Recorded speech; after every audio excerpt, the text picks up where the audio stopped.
हमारे चैनल में आपका पुनः स्वागत है। पिछले भाग में हमने जाना कि प्लासी की लड़ाई के परिणाम क्या थे और कैसे अंग्रेज भारतीय राज्यों में घुस गए और उनके राजनीतिक निर्णयों में हस्तक्षेप करने लगे। हमने ये भी सीखा कि कैसे अंग्रेजों ने अपना व्यवसाय व्यापार से लेकर भारतीय राज्यों को गठबंधन सेनाओं की आपूर्ति तक विकसित किया। टीपू सुल्तान, शेर-ए-मैसूर।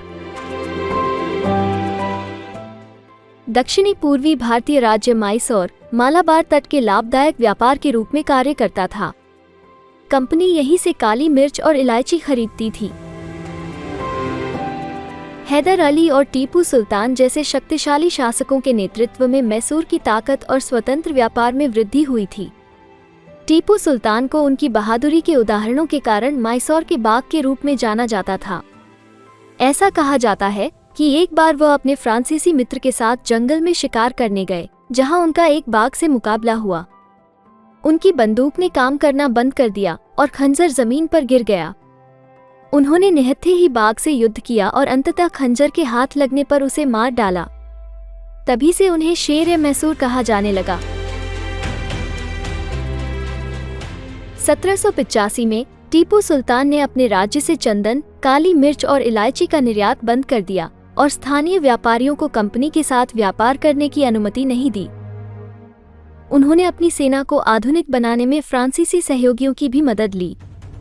टीपू सुल्तान और उनके पिता हैदर अली हमेशा कंपनी की व्यापार नीतियों के खिलाफ थे। उन्होंने 1767 और 1799 के बीच कई युद्धों में कंपनी को हराया। हालांकि 1792 में जब उन्होंने मराठों और हैदराबाद के निजाम की मदद से मैसूर साम्राज्य पर हमला किया, कंपनी ने टीपू सुल्तान को एक संधि पर हस्ताक्षर करने के लिए मजबूर किया। अंग्रेजों ने टीपू सुल्तान के 2 पुत्रों को बंधक बना लिया और उनसे संधि पर हस्ताक्षर करवा लिए। इसके बाद 1799 में एक और लड़ाई हुई, सेरिंगपटम की लड़ाई, जिसमें टीपू सुल्तान अपने राज्य की रक्षा करते हुए मारा गया। युद्ध के बाद अंग्रेजों ने मैसूर साम्राज्य को वाडियार के पूर्व शासक वंश को सौंप दिया और एक सहायक गठबंधन लगाया गया। मराठों से युद्ध। 1761 में पानीपत की लड़ाई में हार के बाद मराठों का दिल्ली पर शासन करने का सपना टूट गया।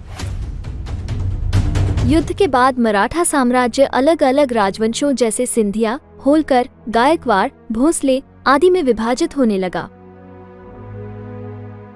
इन राजवंशों पर तब उनके प्रमुखों या सरदारों का शासन था। प्रमुख पेशवा या प्रधानमंत्री के शासन के तहत संघ नामक व्यवस्था के तहत काम कर रहे थे, जिसका अर्थ है गठबंधन। 18वीं शताब्दी के अंत से ईस्ट इंडिया कंपनी ने भी मराठा शक्ति को नष्ट करने का प्रयास शुरू कर दिया। कंपनी ने मराठों को कई युद्धों में हराया। प्रथम युद्ध 1782 में सालबाई की संधि के साथ समाप्त हुआ। इसमें कोई स्पष्ट जीत नहीं हुई। 1803 से 1805 तक दूसरा अंग्रेज मराठा युद्ध विभिन्न मोर्चों पर लड़ा गया, जिसके परिणामस्वरूप अंग्रेजों ने उड़ीसा और आगरा और दिल्ली सहित उत्तरी यमुना नदी के क्षेत्रों पर जीत हासिल की। अंततः 1817 से 1819 तक तीसरे अंग्रेज मराठा युद्ध ने शेष मराठा शक्ति को कुचल दिया। पेशवा को हटा दिया गया और पेंशन के साथ कानपुर भेज दिया गया। अब कंपनी का मराठा क्षेत्रों पर पूर्ण नियंत्रण हो गया।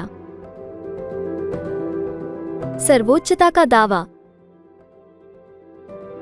लॉर्ड हेस्टिंग्स ने 1813 से 1823 तक ईस्ट इंडिया कंपनी पर शासन किया।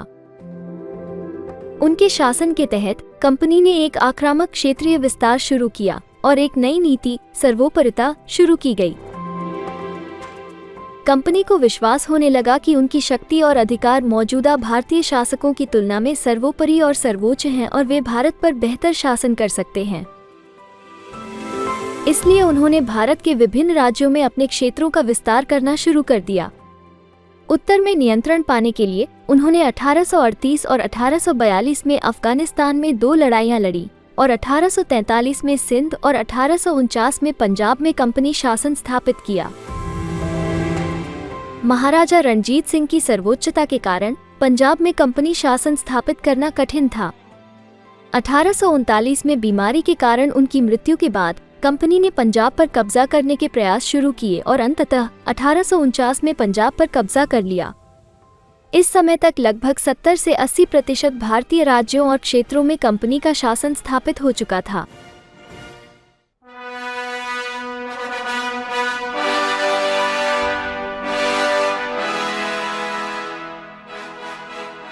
विलय नीति।